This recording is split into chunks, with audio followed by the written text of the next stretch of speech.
తెలంగాణ రాష్ట్రం భద్రాద్రి కొత్తగూడెం జిల్లా భద్రాచలం శ్రీ సీతారాం నగర్ కాలనీలోని శ్రీ వెంకటేశ్వర స్వామి వారి ఆలయంలో శ్రీ వెంకటేశ్వర సాయి సేవా సమితి ఆధ్వర్యంలో ధనుర్మాస వ్రత మహోత్సవాలు వైభవంగా జరుగుతున్నాయి.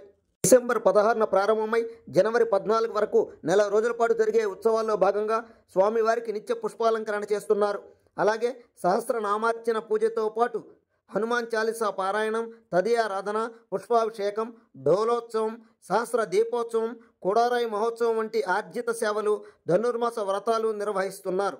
అదేవిధంగా డిసెంబర్ 12న ప్రారంభమైన స్వామివారి అలంకరణ సేవలు జనవరి 11తో ముగియనున్నాయి. ముఖ్యంగా జనవరి 14న శ్రీ గోదా రంగనాథ కళ్యాణ మహోత్సవం అంగరంగ వైభవంగా జరగనుందని ఆలయ అర్చకులు, కమిటీ సభ్యులు పేర్కొన్నారు.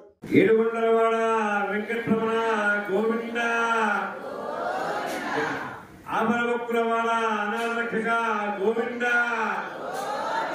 ఉట్టికాసనవాడ వెంకటరమణ గోవింద గోవింద గోవింద, ఏడుగొండలవాడ వెంకటరమణ గోవింద గోవింద గోవింద.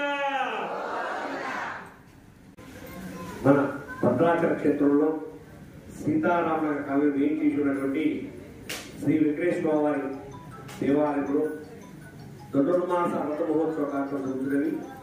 నేటి రోజున ధనుర్మాసం 14వ రోజు. ధనుర్మాసంలో ప్రతి సంవత్సరం 2వ శనివారం రోజున శనివార వెంకటేశ్వర వ్రతం అని చేస్తూ ఉంటాం. అంటే మన ఆలయంలో ప్రతి శనివారం రోజున ముఖ్యంగా జరుగుతుంది. ముఖ్యంగా శ్రావణ మాసం, కార్తీక మాసం, ఆర్యుష మాసంలో జంటలుగా అంటే 5 6 ఒక 10 మంది అలాగా కూర్చొని 7 శనివారాలు వ్రతాలు చేసుకుంటారు. అందులో భాగంగా మనం ఏకవారం అంటే ఒకటే రోజుగా మనం ఈ ధనుర్మాసంలో ఈ శనివార వెంకటేశ్వర వ్రతం అనేది నిర్వహిస్తున్నాము. అది ఈ రోజున 29వ తారీఖు రోజున ఈ రోజున భక్తులు సుమారుగా 70 మంది జంటలు ఈ శనివారం వ్రతంలో పాల్గొన్నారు.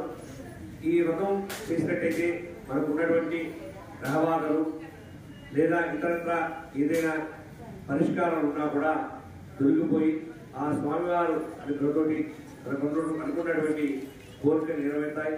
ప్రతి సంవత్సరం కూడా మన దగ్గర 7 శనివారాలు తీసుకుంటుంటారు.